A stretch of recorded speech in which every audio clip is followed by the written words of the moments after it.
오늘 하나님의 말씀 열왕기하 4장 1절부터 7절 말씀이 되겠습니다.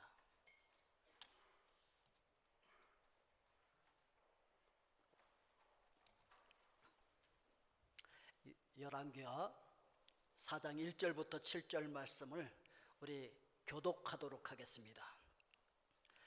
선지자들의 아내 중에 한 명 여인이 엘리사에게 부르짖어 이르되 당신의 종 나의 남편이 이미 죽었는데 당신의 종이 여호와를 경외한 줄을 당신이 아시는 바니이다. 이제 빚준 사람이 와서 나의 두 아들을 데려가 그의 종을 삼고자 하나이다 하니 엘리사가 그에게 이르되 내가 너를 위하여 어떻게 하랴? 내 집에 무엇이 있는지 내게 말하라. 그가 이르되 계집애 집에 기름 한 그릇 외에는 아무것도 없나이다 하니 이르되 너는 밖에 나가서 모든 이웃에게 그릇을 빌리라. 빈 그릇을 빌리되 조금 빌리지 말고 너는 내 두 아들과 함께 들어가서 문을 닫고 그 모든 그릇에 기름을 부어서 차는 대로 옮겨 놓으라 하니라. 여인이 물러가서 그의 두 아들과 함께 문을 닫은 후에 그들은 그릇을 그에게 가져오고 그는 부었더니 그릇에 다 찬지라. 여인이 아들에게 이르되 또 그릇을 내게로 가져오라. 아들이 가로되 다른 그릇이 없나이다 하니 기름이 곧 그쳤더라. 그 여인이 하나님의 사람에게 나아가 고한데 저가 가로되 너는 가서 기름을 팔아 빚을 갚고 남은 것으로 너와 내 두 아들이 생활하라 하였더라. 아멘. 네, 기도합니다. 은혜로우신 아버지 하나님, 존귀하신 말씀을 저희들 교독하였습니다. 말씀과 함께 성령님께서 우리 가운데 운행하여 주시고 각 심령 속에 직접 말씀하여 주시옵소서. 예수님 이름으로 기도하옵나이다. 아멘. 옆 사람에게 이야기를 합시다. 기적을 채울 그릇을 준비합시다. 다시 방향을 바꿔서 파트너 바꿔서 기적을 채울 그릇을 준비하세요. 오늘 이게 우리의 말씀의 제목입니다. 우리가 사는 이 삶 속에 참 많은 문제가 있고 많은 고통이 있죠. 참 문제도 많고 아픔이 많고 그런데 첫째, 오늘 본문에 보니까 죽음의 문제로 오는 고통이 있었어요. 죽음의 문제. 우리 참 인생 살면서 예기치 않았던 이 죽음이 오는데 꼭 죽으면 안 될 사람이 죽는 것 같아. 차라리 내가 죽으면 더 나을 것 같은데 왜 그가 죽냐 말이지. 차라리 다른 사람이 죽으면 좋을 것 같은데 왜 하필 그가 죽냐 말이지. 꼭 살아야 될 것 같은 사람이 죽어. 이 한 여인에게 오늘 그 남편, 그 아버지는 죽으면 안 되는 사람이었어요. 그가 뭐 죄나 짓고 이러는 사람도 아니었어요. 신실한 신학생이었다고요. 하나님을 경외하는 사람이었다고요. 갑자기 사랑하는 사람을 잃어버립니다. 사랑하는 남편을 잃어버립니다. 의지하던 아버지를 잃어버립니다. 그 가정에 기둥이 뽑혀버린 거예요. 너무 큰 슬픔, 너무 큰 충격, 너무 큰 환난이 졸지에 닥쳐온 거죠. 마음을 의지할 곳이 없고 우리가 살아가는 삶 속에서 갑자기 이렇게 우리가 의지하던 것이 갑자기 내 곁을 떠날 수가 있어요. 갑자기 재산이 몰락하고 다 떠나갈 수도 있고 갑자기 내가 그렇게 믿고 의지하던 어떤 사람이 떠나갈 수 있고 그렇게 내가 믿고 의지했던 바이어가 떠나가기도 하고 그렇게 내가 믿고 의지했던 어떤 그 사람이 갑자기 등을 돌릴 수도 있고 그럴 때 우리는 충격을 당하고 큰 고통을 당하고 너무 어려움에 처하게 되어지죠. 그때 하나님을 경외하는 사람들에게도 마찬가지예요. 똑같이 이런 일들이 얼마든지 일어날 수 있다는 거예요. 그리고 경제적인 문제로 인해서 고통을 또 당하게 되죠. 이 빚 때문에 얼마나 이 여인이 고통스러워하고 있는지요. 이 가난한 신학생이 말이에요, 가족들을 부양하기 위하여서 빚을 졌나 봐요. 뭐 그때나 지금이나 이 신학생들은 어려운가 봐. 그런데 이 여인이 남편을 잃은 슬픔도 가시기 전에 그 빚쟁이가 찾아와서 빚 갚으라고 막 독촉하고, 빚 안 갚으면 뭐 너희 두 아들을 데려가겠다는 등 이렇게 협박하는 것이죠. 참 우리가 살아가면서 의식주 문제를 해결하는데 제일 중요한 게 재물 문제 아니겠습니까? 이 재물 때문에 많은 사람들이 시험에 들어서 넘어지기도 하고 그러잖아요. 그것 때문에 시험 들어서 또 뭐 교회를 간다 안 간다 그러기도 하고, 대부분 이렇게 얽히는 거 보니까 이 물질과 많이 얽히더라고요, 사람들이. 그래서 넘어져.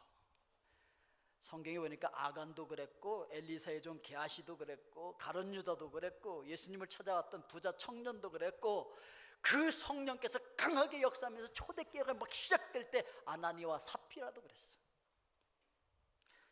이 가난은 우리를 시험 들게 할 수도 있어요. 그런가 하면은 또 돈이 너무 많아서 시험 드는 사람들도 있어요. 어쨌든 간에 이 물질이 우리를 시험 들게 하는 거죠. 그런가 하면은 자녀의 문제로 인해서 또 고통당하는 거죠. 아니 세상에 부모가 지은 죄 때문에, 빚 때문에 자녀를 종으로 삼겠다는 거예요. 참 이 자녀들만 없어도 좀 홀가분하게 내가 뭐 혼자 이 빚의 고통을 어떻게 감당하겠는데, 이게 말이에요, 자녀들에게까지 이 가난과 이 빚의 문제가, 이 고통이 전가되어지고 대물림된다는 것이 너무 가슴 아픈 거예요, 이게.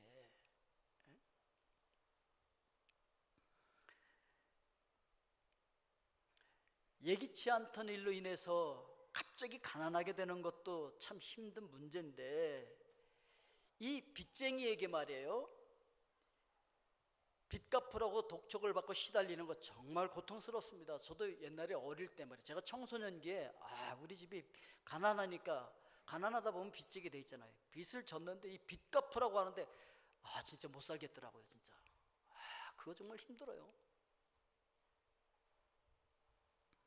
그런데 그것이 나만의 고통으로 끝나는 것이 아니고 자녀에게까지 그 고통이 대물림된다는 것 때문에 부모는 가슴 찢어지는 거죠, 정말. 미국에 가보니까, 여러분 미국이 뭐 이렇게 잘 살고 좋은 사람들도 있지만 미국에 사는 교포들 대부분 보니까 전부 빚쟁이들이더라고. 보니까 뭐 집도 할부로 사서 그거 내느라고 빌빌대고, 자동차도 할부로 사서 그거 내느라고 빌빌대고, 그러다 고생해갖고서 이제 자동차 할부금을 다 갚으면 또 새 거 사야 돼. 그래갖고 또 그거 내느라고 그냥, 아이고, 자녀들이요 대학 가고, 요즘 또 대학 다 가니까 또 대학원도 가고, 그 가는데 또 융자 시스템이 잘 돼 있어서 융자를 받아서 졸업할 때 빚쟁이 된다는 사실 아십니까? 문제는 졸업하고 나서 그 빚을 쉽게 갚을 수 있다는 게 아니에요. 지난주에 그 미국에서 온 그 선교팀들하고 이렇게 목사님들하고 얘기를 하다 보니까 오바마 대통령이 대통령 되기 얼마 전에 그 융자 빚을 다 갚았다 그러더라고요. 그분이 그럴 정도면 어떻겠냐고요, 사람들이. 그래서 이 어떤 분은 선교사로 나가고 싶은데 이놈의 융자 받은 거 이거 못 갚아서 못 나가는 사람들도 많아요. 그 빚 때문에 얼거매여서 종처럼 살아가는 거지, 그냥. 쉽지 않아요. 쉽지 않아요.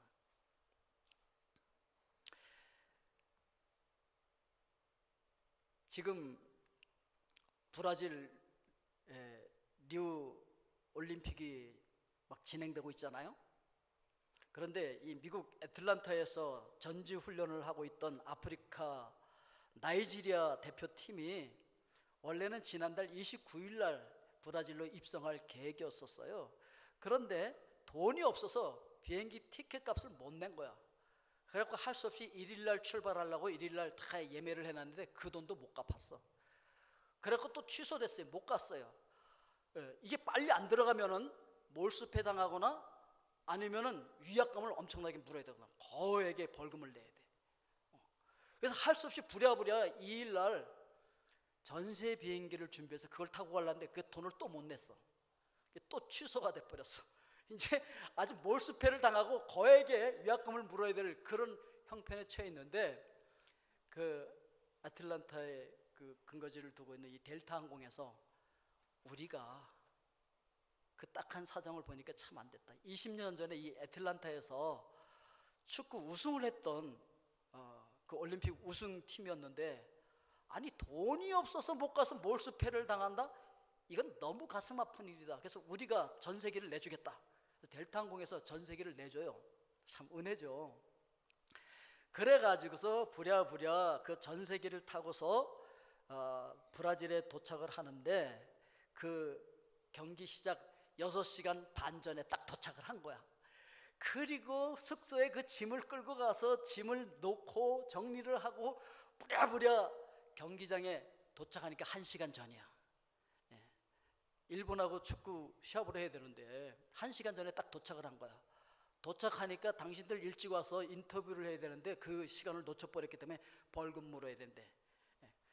얼마나 기분 상하겠어. 지금 그냥 생고생을 하고 여기 왔는데 말이지, 벌금 내라 소리부터 듣고. 그걸 이제 막 시작하려고 그러는데, 아니 조직위원회에서 실수를 하고서 국가가 안 나오고, 나이지리아 국가가 아니라 다른 나라 국가가 나오는 거야, 세상에. 그리고 우여곡절 끝에 경기가 시작됐는데 막 난타전이 벌어졌어요. 어쨌든 간에 5대4로 일본을 이겼다는 거 아니겠습니까? 그래서 기나긴 하루의 여정이 승리와 함께 해피엔딩으로 끝났다는 거 아니겠습니까? 여러분, 이 앞에 오늘 꽃꽂이 마음에 드네요. 이게 V자형으로 딱 돼 있어 갖고요, 승리를 뜻하는 거예요. 승리를 뜻하는데 또 양쪽 꼭대기에 월계관이 딱 달려있네. 오늘 여러분 승리의 월계관을 받을 수 있길 주의 이름으로 축원드립니다. 그리고 오늘 이 나이지리아 축구 대표팀이 그 긴 여정 속에서 우여곡절을 겪었지만 그래도 해피엔딩으로 끝났던 것처럼 오늘 여러분들의 인생이 해피엔딩으로 끝날 수 있게 되기를 주의 이름으로 축원드립니다. 자, 그럼 옆 사람에게 또 다시 얘기합시다. 어떻게 하면 우리 삶이 해피엔딩이 될까요? 물어보세요. 파트너 다시 바꿔가지고, 파트너 바꿔서 옆으로 돌아서 전능하신 하나님 앞에서 문제를 해결하십시오. 예, 전능하신 하나님 앞에서 우리는 이 문제를 해결하고 해피엔딩으로 우리 인생을 끝낼 수가 있어요. 그래서 먼저 영적인 차원에서 이 문제를 해결하려고 해야 된다는 것이죠. 오늘 이 여인이 가장 먼저 했던 일이 무엇이냐면 자신의 문제를 인정하는 거예요. 많은 사람들이 왜 자꾸 점점 더 어려워지냐면 자신의 이 빚의 문제를 인정하지 않아요. 이게 굉장히 심각하다고 하는 것을 뼈저리게 느끼지 않고 그걸 인식하지 않기 때문에 계속해서 빚을 지면서 빚더미 위에 올라가 버려요. 해결이 안 돼. 그런데 오늘 이 여인은 이 채무의 문제를 영적으로 해결하겠다고 하는 결단을 한 거예요. 오늘 여러분, 내가 이 문제를 영적으로 해결하리라, 이런 결단을 해야 돼요. 그리고 이걸 일시적으로 해결하는 것이 아니라 근본적으로 해결하기를 원한 거예요. 어떤 사람들은 보면요, 이게 급하네. 그럼 우선 좀 여기서 꺼다가 갚고, 그래서 밑에 뜰 빼서 위에 끼고, 위에 뜰 빼서 밑에 고이고, 막 이런 식으로, 이런 사이클로 돌아가는 사람들이 많이 있어요. 그런데 오늘 이 여인은 이 채무의 문제를 근본적으로 해결하기를 원했다는 것이죠. 그래서 빚을 얻어서 빚을 갚는 그 사이클을 끊어버리기로 결단한 거예요. 그래서 선지자에게 나와서 자기 사정을 그대로 아뢰잖아요. 그런데 하나님의 사람 엘리사를 찾아와서 자기 형편을 이야기하면서 부르짖고 있는데, 뭐 스스로 문제를 해결하려고 한다거나 또는 인간의 지혜의 방법을 동원하는 것이 아니라 먼저 하나님 앞에 그 문제를 들고 나왔다는 것이 중요한 거예요. 우리가 살아가면서 노력해도 실패를 거듭할 때가 있어요. 그럴 때는 혹시 이 실패의 배후에 악한 영이 존재하고 있지 않나, 이거 살펴봐야 돼요. 왜냐하면 아담과 하와가 그 풍요로운 에덴 동산을 잃어버릴 때는 그 배후에 악한 영이 있었거든요. 사탄이 도사리고 있어서 그 사탄의 유혹에 넘어가서 죄를 짓는 바람에 그 풍요로운 에덴 동산을 뺏긴 거예요. 거기서 쫓겨난 거거든요. 그렇기 때문에 우리가 영적으로 깨어 있어서 우리의 가정과 우리 산업에 혹시 사탄이 개입해서 역사하지 않나, 깨어서 근신하고, 혹시 그런 유혹에 우리가 넘어가고 있다고 한다면 회개하고, 죄를 떠나는 것이 해결책이라는 것이죠. 그렇기 때문에 여러분, 영적으로 깨어서 어떻게 하셔야 되냐면, 예수 그리스도의 이름으로 이 채무의 영을 결박해 버리십시오. 그리고 하늘의 축복을 풀어놓는 거예요. 우리 마태복음 16장 19절 말씀을 같이 한번 읽어보도록 하겠습니다. 마태복음 16장 19절. 내가 천국 열쇠를 내게 주노니 내가 땅에서 무엇이든지 매면 하늘에서도 매일 것이요 내가 땅에서 무엇이든지 풀면 하늘에서도 풀리리라 하시고. 아멘. 그러니까 우리가 예수 그리스도의 이름으로 악한 영이 나를 자꾸 채무의 그 얽매이게 만드는 그런 것이 있다고 한다면 예수 그리스도의 이름으로 그것을 묶어서 쫓아버리는 거예요. 그리고 하늘의 풍성한 복을 풀어놓는 거예요. 여러분들이 입술로 고백하게 되어질 때 그것이 여러분들이 현실이 될 줄로 믿습니다. 그리고요, 하나님과의 관계에서 우리가 바로 서지 못할 때 이런 가난이 우리에게 임할 수도 있거든요. 또 하나님의 말씀대로 우리가 하지 않아서 그렇게 될 때도 있거든요. 예를 들면 말라기 3장 8절부터 우리 같이 한번 읽어볼까요? 8절 9절을 같이 읽겠습니다. 사람이 어찌 하나님의 것을 도둑질하겠느냐? 그러나 너희는 나의 것을 도둑질하고도 말하기를 우리가 어떻게 주의 것을 도둑질하였나이까 하는도다. 이는 곧 11조와 봉헌물이라. 9절 말씀. 너희 온 나라가 나의 것을 도둑질하였으므로 너희가 저주를 받았느니라. 근데 하나님이 뭐가 없거나 부족하기 때문에 11조를 바쳐라 그렇게 말씀하시는 것이 아니라, 이 말씀을 주신 이유는 바로 우리를 위해서 주신 것이죠. 자, 우리 10절 말씀, 말라기 3장 10절 말씀 같이 읽습니다. 만군의 여호와가 이르노라. 너희의 온전한 11조를 창고에 들여 나의 집에 양식이 있게 하고 그것으로 나를 시험하여 내가 하늘 문을 열고 너희에게 복을 쌓을 것이 없도록 붙지 아니하나 보라. 우리는 내 생각대로 사는 사람들이 아니고 하나님의 말씀을 좇아 사는 사람들이거든요. 그래서 하나님의 말씀을 좇아 승리하실 수 있길 주의 이름으로 축원드립니다. 자, 두 번째는 이 영적으로 그렇게 해결하기로 결단한 다음에는 하나님 앞에 나와서 하나님의 도우심을 구해야 된다라고 하는 것이죠. 이 채무의 문제가 생겼을 때 전능하신 하나님을 믿고 그 하나님 앞에 나와서 기도하는 거예요. 그래서 오늘 이 선지자에게 와서 이야기하면서 부르짖어서 구하고 있는 것이죠. 하나님께서 은혜를 베푸실 때는요, 사르밧 과부에게도 기적이 일어나서 문제가 해결됐었어요. 기억나시죠? 오병이어의 기적도 일어나서 수많은 사람들이 먹고도 남았어요. 하늘에서 만나가 내려서 이스라엘 백성들이 다 먹고도 남았고요. 그리고 하나님께서 은혜를 주시면 꾸어줄지언정 꾸지 않는 그런 나눔의 풍성한 역사가 있게 될 줄로 믿습니다. 하나님은 전능하시기 때문에 특별한 사람에게만 그런 기적의 은혜를 주시는 것이 아니라 여러분들이 하나님의 전능하심을 믿고 나와서 구하기만 하면 하나님께서 여러분들에게 동일한 은혜를 주실 줄로 믿습니다. 그 하나님 앞에 나와서 우리가 지혜를 구하는 필요가 있습니다. 예수님께서 이제 여리고로 지나갔다 이렇게 나갈 때 예수님이 지나간다는 소식을 소경 바디메오가 듣습니다. 그리고서 부르짖어 소리 지르는데 마가복음 10장 47절에 보니까 나사렛 예수시란 말을 듣고 소리질러 이르되 다윗의 자손 예수여 나를 불쌍히 여기소서 하거늘 많은 사람이 꾸짖어 잠잠하라 하되 그가 더욱 크게 소리질러 이르되 다윗의 자손 예수여 나를 불쌍히 여기소서 더 소리를 질러버린 거야. 그때 예수님께서 멈추시고 그를 만나주시고 그의 문제를 해결하고 그가 눈을 뜨고 보게 되는 역사가 일어났습니다. 여러분, 믿음으로 주님은 전능하시기 때문에 이 문제를 해결하실 수 있는 분이야. 믿고 나와서 부르짖어서 문제를 해결하실 수 있길 주의 이름으로 축원드립니다. 그리고 이렇게 하나님 앞에 문제를 들고 나와서 부르짖어서 기도만 하고 끝! 그리고 돌아가면 안 돼. 하나님의 음성을 들어야 돼. 하나님의 말씀을 들어야 된다는 것이죠. 오늘 빚 때문에 고통받았던 이 여인이 하나님의 사람 엘리사를 통하여서 역사하시는 하나님의 손길을 믿었던 거예요. 그리고 성경은 여호와를 신뢰하고 하나님의 사람을 신뢰할 때 형통을 주신다고 말씀하고 있습니다.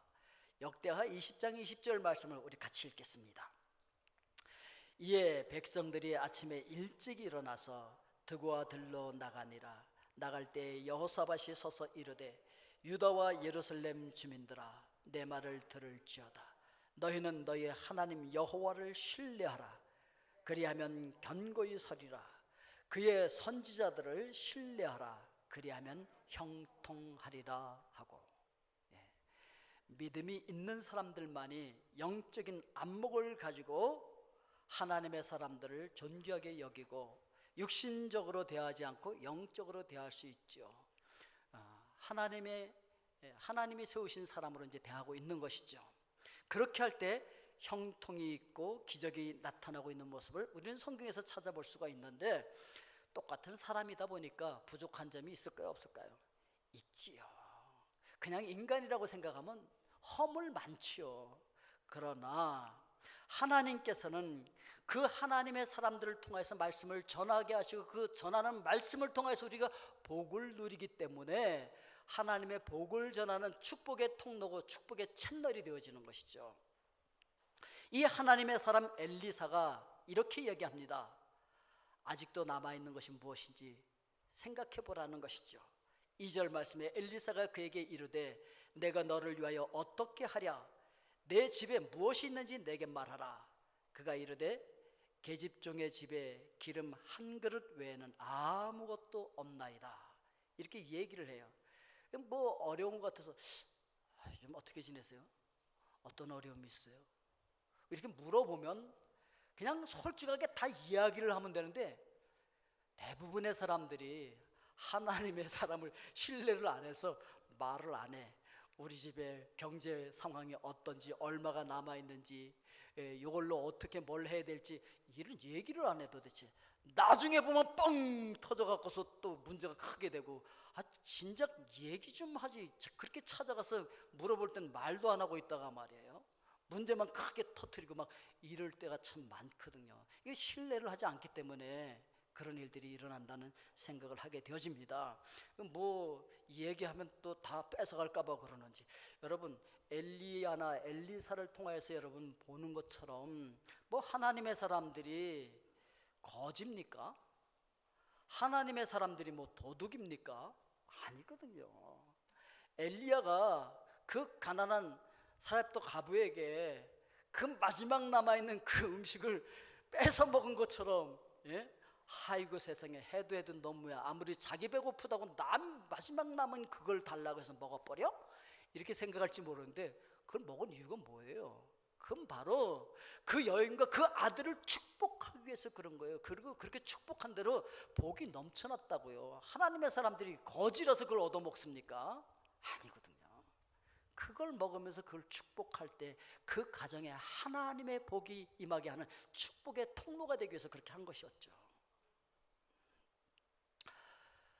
하나님께서는요, 일하실 때 항상 우리에게 있는 것이 무엇인지, 우리에게 남아있는 것이 무엇인지를 물어보십니다. 그리고 그것을 통해서 하나님의 기적을 이루신다는 사실을 우리가 기억하면서 우리에게 남아있는 것이 무엇인지 한번 헤아려 보는 지혜가 필요한 것이죠.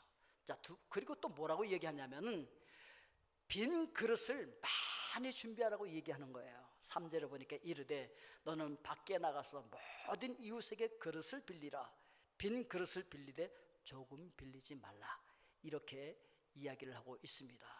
여러분, 하나님의 기적을 경험하기 위해서는 우리가 준비해야 될 것이 있다는 거죠. 기적은 하나님께서 일으키시지만 그 기적을 받을 수 있는 그릇은, 기적을 담을 수 있는 그릇은 우리가 준비해야 된다는 거예요. 그러니까 하나님께서는요, 우리가 준비하지도 않는데 그냥 막 부어주시는 분이 아니에요. 우리가 해야 할 일은 우리가 해야 하는데, 그것도 어떻게 우리가 준비하느냐면, 야, 큰 그릇을 몇 개 빌려, 그리고 사이즈는 어떤 거 빌려, 이런 말을 하지 않았어요. 왜? 그거는 그 사람의 믿음의 분량만큼 하게 돼 있기 때문에, 오늘 하나님께서는 여러분들에게 기적의 축복을 부어주기를 원하시는 줄로 믿습니다. 이제 우리가 우리의 믿음의 분량만큼, 그 믿음의 크기만큼 그릇을 준비하는 거예요. 오늘 믿음의 그릇을, 마음의 그릇을 준비하실 수 있기를 주의 이름으로 축원드립니다. 이제 또 베델 동산에 올라가실 분들도 계시잖아요. 가서 봉사를 하건 참여를 하건 간에 여러분들의 믿음으로 준비한 마음의 그릇만큼 하나님의 복을 받게 되는 거예요. 아멘이십니까? 그리고 하나님께서는 이렇게 말씀하시는 거죠. 내 믿음대로 되리라. 그래서 우리 믿음으로 마음의 그릇을 준비하는 것만큼 하나님의 축복을 담을 수 있는 거예요. 그리고 또 이렇게 얘기합니다. 너는 내 두 아들과 함께 들어가서, 혼자 하지 말라는 거지. 두 아들을 데리고 가래. 즉 두 아들이 이 하나님의 은혜를 경험하게 하라는 거지. 이 두 아들이 지금 이 경제 문제로 말미암아 심각한 문제가 발생했는데, 빚 때문에 심각한 문제가 발생했는데, 이 문제를 영적으로 결단하고 하나님 앞에 들고 나왔을 때 하나님께서 어떻게 해결하는지, 하나님 앞에서 이 경제 삶의 원칙이 무엇인지를 가르치라는 거지. 두 아들들에게. 아야, 너희들은 숙제나 하고 있어. 이 문제는 내가 다 해결할 테니까. 그러지 말라는 거예요. 함께 해결하라는 거지. 참 이 경제 문제가 쉽지 않아요. 그것 때문에 막 마음이 얽매이고, 그래서 말씀을 가려서 결실이 안 된대. 마태복음 13장 22절에 보니까 가시떨기에 뿌려졌다는 것은 말씀을 들으나 세상의 염려와 재물의 유혹에 말씀이 막혀 결실하지 못하는 자. 참 이렇게 될 때가 참 많이 있거든요. 그렇기 때문에 이렇게 열매 없는 삶을 살지 않기 위해서는 우리 자녀들도 어려서부터 이 경제 생활에 관한 성경적인 원칙을 잘 가르쳐야 된다는 것이죠. 그래서 마땅히 행할 길을 일찍부터 가르쳐야 된다는 거예요. 자, 우리 잠언 22장 6절 말씀 같이 읽습니다. 마땅히 행할 길을 아이에게 가르치라. 그리하면 늙어도 그것을 떠나지 아니하리라. 이걸 교육적에만 연결시키기 위해서 이 6절만 딱 따다가 이야기하는데, 성경은요 앞뒤를 맞춰야 해석이 되는 거예요. 이게 도대체 뭘 말하고 있는지 7절 우리 같이 보겠습니다. 부자는 가난한 자를 주관하고 빚진 자는 채주의 종이 되느니라. 이것과 연결돼서 이거 가르쳐 주라는 얘기예요. 어려서부터 이거 배우게 하라는 거지. 그러니까 마땅히 가르칠 것 중에 하나가 빚진 자가 되어져서 부자의 통제를 받는 삶을 살지 말라. 그거 가르쳐 주라는 거지. 빚쟁이 되지 말라는 거지. 그리고 내가 부자가 되었을 때는 가난한 자를 주관하지 말고 섬겨야 한다라고 하는 것도 가르쳐 주라는 거죠. 이게 성경적인 원리지. 그래서 고린도후서 9장 8절 말씀에 보니까 우리 같이 한번 읽겠습니다. 하나님이 능히 모든 은혜를 너희에게 넘치게 하시나니 이는 너희로 모든 일에 항상 모든 것이 넉넉하여 모든 착한 일을 넘치게 하게 하려 하십니다. 하나님은 여러분들이 모든 것에서 넉넉한 삶을 살면서 그로 인하여서 착한 일도 넘치게 하시기를 원하시는 줄로 믿습니다. 이게 하나님의 뜻이에요. 이게 이 여인이 빚 때문에 그렇게 고통당하는 중에 하나님 앞에 들고 나갔을 때, 하나님의 말씀에 순종하게 될 때 어떻게 이 문제들이 해결되어지는지 하나님 앞에서의 경제 생활을 이 자녀들이 지금 여기서 경험하면서 보고 배운 거죠. 자, 이제 마지막 세 번째 대신데요, 옆 사람에게 또 이야기합시다. 하나님의 말씀에 순종하면 놀라운 기적을 경험합니다. 하나님의 말씀에 순종하면 놀라운 기적을 경험합니다. 다시 파트너 바꿔서 옆쪽으로 몸을 돌려서 하나님의 말씀에 순종하면 대박 납니다. 아, 대박에 딱 악센트가 있는 거예요. 다시 이쪽으로 다시. 하나님의 말씀에 순종하면 대박 터집니다. 예, 기적이 일어나는 거예요. 말씀에 순종하면. 아멘. 예, 순종이 기적을 낳는 거예요. 그래서 이 여인이 5절에 보니까 두 아들과 함께 문을 닫고 그들이 그릇을 그에게로 가져오고 붓는단 말이죠. 아니 이 큰 그릇이 이거 붓는다고 뭐 되겠어? 그리고 안 하면 아무런 역사도 안 일어나. 말씀에 순종하기 시작하니까 그릇 빌려오라니까 다 빌려오고 부으라니까 붓고 순종했더니 기적의 역사가 일어나기 시작하더라는 것이죠. 오늘 여러분도 말씀에 순종할 때 이런 기적을 맛보게 될 줄로 믿습니다. 그리고 믿음의 분량만큼 기적을 경험한다는 사실을 우리가 기억해야 합니다. 예? 붓는데 그냥 계속 차는 거야. 야야야 다른 그릇 다른 그릇. 근데 아이들이 가만 서 있어. 왜 섰어? 그 빌려온 게 그게 단데요. 믿음의 분량만큼 우리가 준비한 만큼 우리가 준비한 믿음의 마음의 그릇만큼 하나님께서 채워주시고 있더라는 것이죠. 하나님께서 우리를 축복하기를 원하십니다. 오늘 여러분 그 축복을 누리시고 그리고 그 축복을 나눠주실 수 있기를 주의 이름으로 축원드립니다. 그리고 우리는 영적인 부여와 환경의 부여를 누릴 수가 있다는 것이죠. 사실 우리는 왕 중의 왕이신 하나님의 왕자여 공주들인 줄로 믿습니다. 예, 왕이신 그분이 왕의 자녀들이 그렇게 극빈자로 사는 것 왕이 원하겠습니까? 여러분 같으면 원하십니까? 아니죠. 예수 그리스도께서 우리의 죄를 우리 죄의 빚을 다 갚아주셨어요. 그래서 우리는 이제 영적으로 죄의 빚을 진 자들이에요. 빚쟁이들이 아니에요. 요한복음 19장 30절에 보니까 예수께서 신포도주를 받으신 후에 이르시되 다 이뤘다 하시고 다 이뤘다 이 말씀은요 다 갚았다 완불했다 그런 뜻이에요. 우리 영적인 죄의 값을 다 지불하셨다는 거지. 그래서 이제 영적으로 우리는 하나님의 자녀들이 된 줄로 믿습니다. 하나님의 자녀들이에요. 그 하나님의 풍요를 누릴 수 있는 그런 존재들이 되었다라고 하는 것을 이야기하고 있어요. 그래서 요한복음 10장 10절에 보니까 도둑이 오는 것은 도둑질하고 죽이고 멸망시키려는 것뿐이요 내가 온 것은 양으로 생명을 얻게 하고 더 풍성히 얻게 하려는 것이라. 아멘. 그러니까 여러분들을 영적으로만 부여하고 그 영적인 축복을 누리는 것에서 끝나는 것이 아니라 환경적인 부여도 하나님께서 누리게 하시기를 원하시는 줄로 믿습니다. 그래서 오늘 우리 본문 말씀 열왕기하 4장 7절 말씀을 읽어보면 이렇습니다. 그 여인이 하나님의 사람에게 나아가서 고한데 저가 가로되 너는 가서 기름을 팔아 빚을 갚고 남은 것으로 너와 내 두 아들이 생활하라. 빚 갚은 걸로 끝나지 않고 그걸로 먹고 사는 넉넉함이 있게 하시기를 원하시는 하나님을 우리에서 만나볼 수가 있습니다. 그래서 이제 우리는 영적인 부여함뿐만 아니라 이 땅에 사는 동안 환경적인 부여도 누릴 수 있는 존재들이 된 줄로 믿습니다.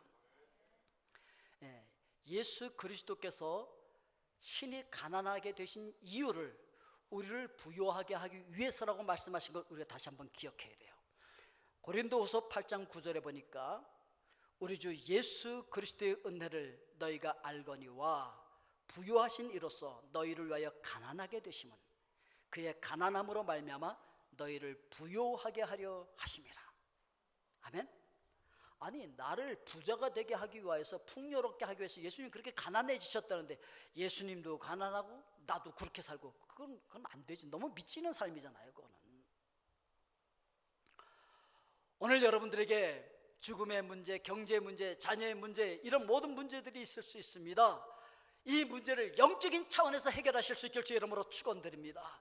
하나님께 도움을 구하십시오. 남아있는 것들을 헤아려 보시고 믿음의 그릇을 준비하시고 여러분 자녀들에게도 이 경제 원리를 잘 가르치실 수 있길 주의 이름으로 축원드립니다.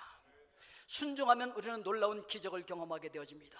우리 믿음의 분량을 키워서 하나님의 축복이 올 때 그 축복의 흐름이 끊기지 않게 합시다. 아멘. 하나님의 축복의 은혜가 막 쏟아 부어지고 있는데 믿음의 분량이 작아서 스톱 아유 이거 나 감당 못해 스톱. 꼭 하나님께서 적과 꿀이 흐르는 광대하고 아름다운 땅을 주셨는데 특보들이 아이고 너무 많아가고 우리 못 가죠. 너무 좋아서 이렇게 믿음의 분량이 작으면 하나님의 기적이 스톱해버려. 스톱. 오늘 믿음의 분량을 넓힘으로 말미암아 하나님의 축복의 기름 부으심이 스톱되지 않고 계속 흘러넘칠 수 있길 주의 이름으로 축원드립니다. 그리고 왕 중의 왕이신 하나님의 자녀가 되어서 영적인 풍요로운 자들뿐만 아니라 이 땅에서도 환경적인 풍요도 누리시는 하나님의 귀한 백성들 되실 수 있길 주의 이름으로 축원드립니다. 기도하겠습니다.